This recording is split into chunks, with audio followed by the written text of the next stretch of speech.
Almost half of all college students have accumulated over $3,000 in credit card debt, and 1 out of 10 owes more than $7,000. Welcome to college. Because credit is something you'll most likely deal with for the rest of your life, the next 10 minutes might well be the most profitable 10 minutes of your college life.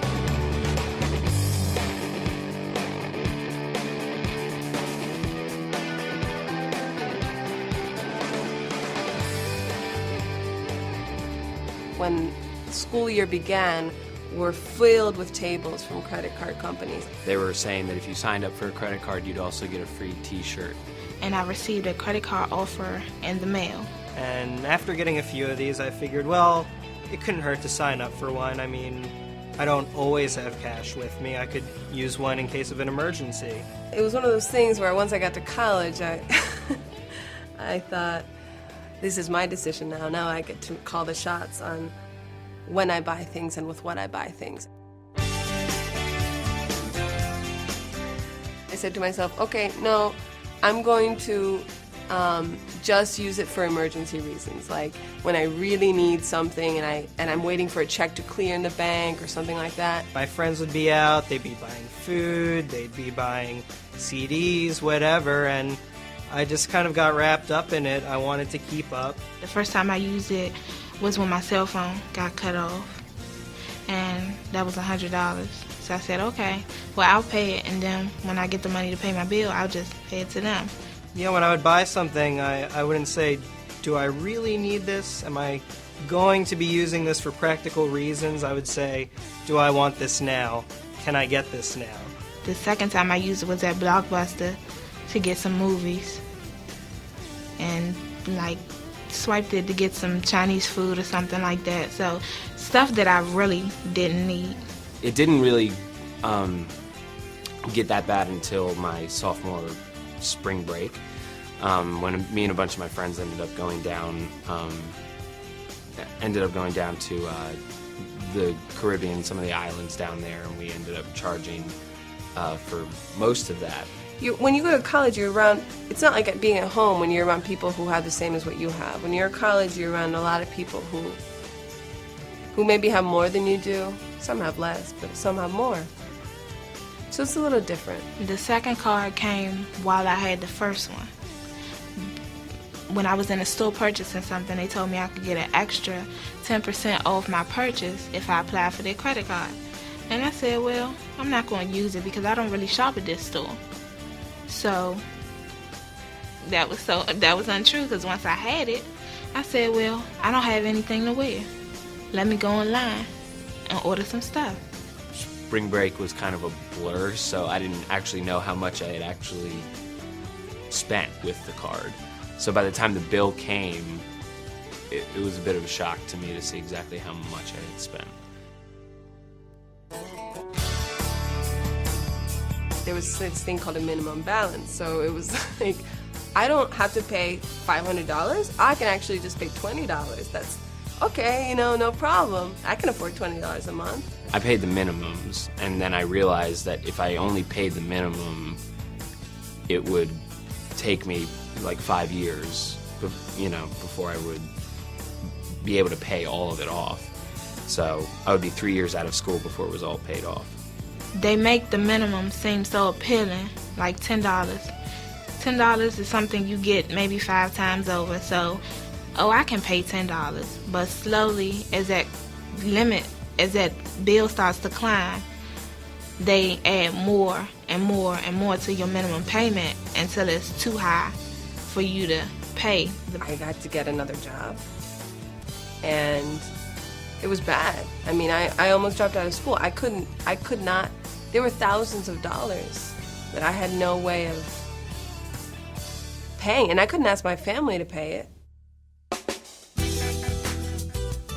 When we were applying for apartments, we applied for 2. One person saw that he said he was going to check my credit, and he never even called me back. And I didn't think that my credit card history was going to have an effect on me being able to rent an apartment because I was able to pay my tuition, I was able to pay my room and board at school on time. It pretty much boils down to a click of a mouse, putting in some information, and in 2 to 3 minutes later, something that you could have done right out of high school or in the first couple of years of college that negatively affected your credit score automatically can have you denied for an apartment. I went looking for a car, and they said that no matter what your credit, you can get a car. I didn't realize until I went car shopping that the worse credit you have, the more they end up charging you. Something I explain to customers when they come in, when they say, well, you know, I've had some collections, I've had some bad things happen to me in the past, but that was a year ago, that was 2 years ago. What they gotta understand is, you know, banks and mortgage companies and creditors, they can go up to 10 years into your credit history. They can look back up to 10 years and see what's been going on. You will be followed around for 7 to 10 years. That credit will follow you. You can't hide from it. You know, as an employer, the importance of a credit report tells me more than just their credit history. A credit card is an obligation, and it tells me whether or not someone is living up to their obligations. And if they're not meeting the obligations of their credit card repayment, can I count on them to live up to the obligations of their job responsibilities? And if you have a bad credit, or, I mean, if you're going to be dealing with money, let's say in a bank or on Wall Street, you're not going to be able to get that job. If you try to get a security clearance, if you have bad credit, you're going to have a tough time. So now, while you're young and in college, it's very, very important to have great credit, not to ruin your credit over a pizza. And if I have two candidates in front of me, equal candidates, I'm crazy about both of them, but one has a good credit history and one does not, I'm going to lean towards the one who has a good credit history. I thought they'd be checking GPA, checking references. I had no idea that the way I spent money and my credit card history would have anything to do with getting a job.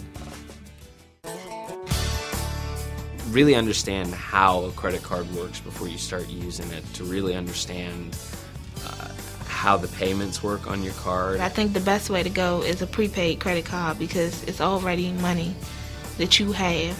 You're not going to owe it to anyone. Here in this country, everything is based on credit. So it's good to get, it's good to have behind a locked door or a drawer. So don't carry it with you. That way you're not tempted. Keep it in your freezer, keep it in a plastic bag, but hide it somewhere, and so you're just not tempted. Use a credit card because it does create a good credit history for you if you pay it off. Always pay more than the minimum balance. Always, always. Keep your limit probably at a 20 to 30 percentile of the limit of that credit card, and then make your payments. It's very, very important to order your credit report every year. You can get a free credit report once a year. The hardest part about having the credit card is not using it. It's so easy to use and not think about the payments that you're going to have to make later on. College life and being on your own is stressful enough. Don't add to it by getting into credit card debt. If you find yourself in credit trouble or think you're in trouble, there are certified counselors who can help you. To find an NFCC counselor near you, call 800-388-2227 or visit nfcc.org.